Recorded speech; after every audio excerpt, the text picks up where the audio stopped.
What is going on, guys? Welcome back to the channel, and today I will be reviewing Raya and the Last Dragon. So Raya and the Last Dragon was directed by Carlos Lopez Estrada and Don Hall. It stars Kelly Marie Tran and Awkwafina, and it tells the story of Raya, a warrior living in the realm of Kumandra, which was once united and is now divided under conflict due to dragons no longer existing.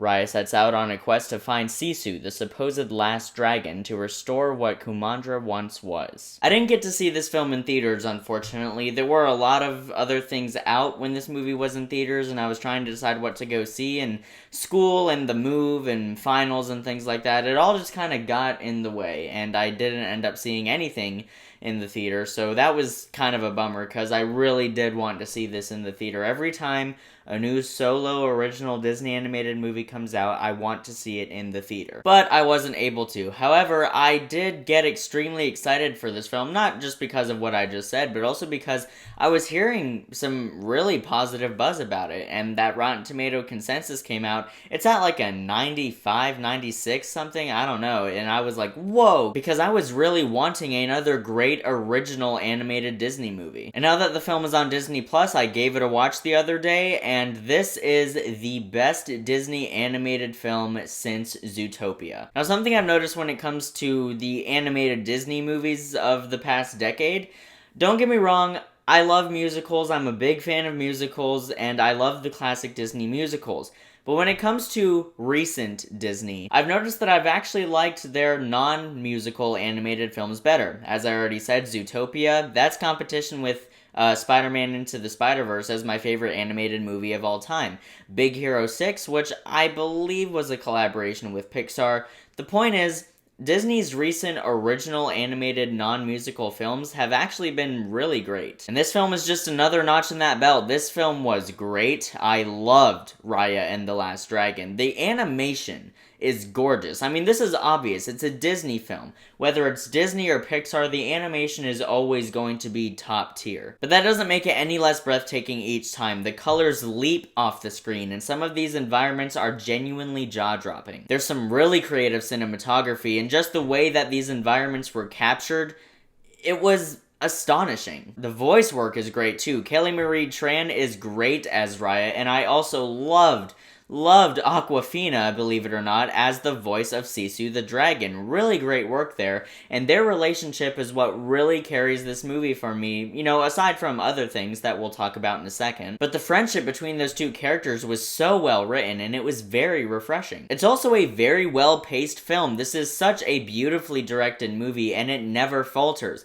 It's an hour and 47 minutes long, and that is the perfect runtime. It's also a very intriguing story. There's more to this story than what I said in the synopsis, and the reason I omitted certain things was because I want some of these plot points to be more of a surprise for you. There's more to this story than just Raya looking for Sisu. There's so much more thematically and plot-wise to this story, and it made it much more intriguing than your average run-of-the-mill quest movie. Now, I said the voice work for these characters is great, but the characters themselves are so well written and just such great characters. I genuinely cared about these characters. I wanted Raya to be okay. I wanted Sisu to be okay. They run into some other supporting characters along the way who have suffered loss due to certain plot points. Those plot points that I said I omitted. Due to certain plot points, they run into side characters who have lost people. The main characters themselves have lost people, lost family members and friends, and it just made for some really great scenes of all these characters bonding over their past trauma. I mean, you know, that may sound kind of bleak, but it's true. I mean, let's be completely honest here. Shared trauma, that, you build very strong bonds with that. Trust me.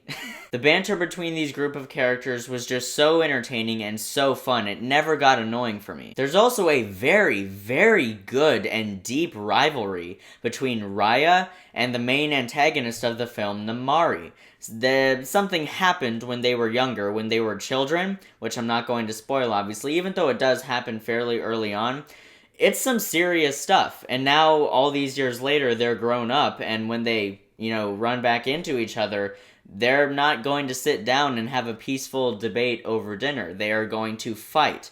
Hand-to-hand combat, sword fights, and oh my goodness, when I tell you that these action sequences are incredible, they are. I got goosebumps during most of the action sequences in this movie, the camera work, and the way it shifts around these characters as they're fighting. This film is very clearly anime inspired. In fact, a lot of recent Disney animated films are very much inspired by anime, which is great because I'm a big supporter of anime. I'm a massive anime fan, and the way that a lot of anime fights and anime sword fights are filmed, many times in 2D animation, that's translated here into gorgeous 3D animation, and it just makes for a very smooth flow throughout these action sequences. There are some very, very long takes of the camera just pushing in and pulling out and just circling around these characters. It was incredibly done. The action felt very visceral. It felt like you were there, and as I said, I got chills through most of the action sequences. And it's also a very emotionally impactful movie. There were a couple scenes in here where I legitimately started to tear up, and there was a scene in the third act where I did shed a few tears. It was very well done, and James Newton Howard's score, that guy, he can do no wrong. He is one of the most underrated composers of all time. Something that I wish animated movies did more was fully realize the potential of animation. With a lot of animated movies, you don't really see them paying as much attention to focus and depth of field as they are with colors and making sure it looks pretty. This film does some really cool stuff, and it has some really cool moments, particularly in the third act during the climax, that utilizes focus and depth of field very, very well. There's some really good close-up panning shots that I just thought looked incredible. Very good use of purple in particular. As for issues with the movie, I really only have one, and it's honestly kind of a nitpick, and that is that it's fairly predictable for a large portion of it. There are some surprises in there, but there are many moments in the film that are pretty predictable. You can kind of guess dramatically what's going to happen, but at the same time, it's not like I didn't want those things to happen. You ever watch a movie and you predict what's about to happen, and then that thing happens, but it's not an issue for you because it's emotionally satisfying and fulfilling and you wanted it to happen? That's kind of the situation with this film. And I guess if I really had to dig deep, there's a couple exposition dump scenes. However, the world is so interesting and they build up some very, very intriguing lore that when these characters start, just spilling all this exposition on you, you really... it's not an issue. You want to hear this stuff. You want to learn more. And so it's not as much of an issue for me. I genuinely think that's okay if you've built a world intriguing enough to earn it. And as I said, this is an extremely emotionally satisfying movie. Yeah, certain parts of it are predictable, but as I said, when it's something that you want to happen, it's not really an issue. I loved the way the film concluded, even if, you can kind of predict, as I keep on saying, that that's what was going to happen. It's not an issue because I wanted that for these characters, and it's just so emotionally satisfying.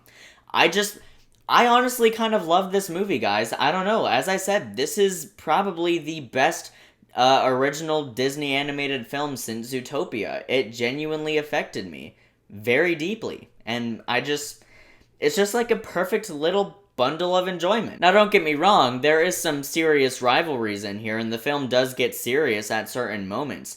But I'm just saying, overall, it was just such a joy to watch, and just such an escape, which I really needed. So yeah, guys, Raya and the Last Dragon is a great animated film from Disney. I wish Disney would do this more often. Stop with the live-action remakes. Cruella was good, but that wasn't a remake. It was more of a reimagining. My review for Cruella is already up, and you guys know that I kind of loved that movie because it was so different from the other Disney live-action things that they've been doing recently.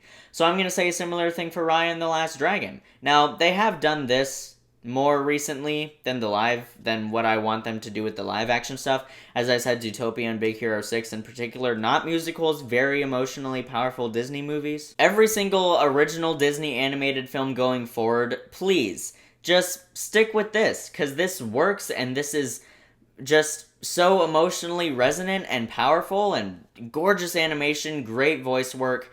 I loved this movie, and I have absolutely no hesitation in giving Raya and the Last Dragon an A. I'm curious to know what you guys thought of the film, because it seems like critics and audiences both really loved this one. As I said, that Rotten Tomatoes scores, they're pretty high. This film is held in pretty high regard right now. Thanks so much for watching, guys. It really does mean a lot. I'll see you in the next video, and until then, keep writing, keep shooting, and keep editing.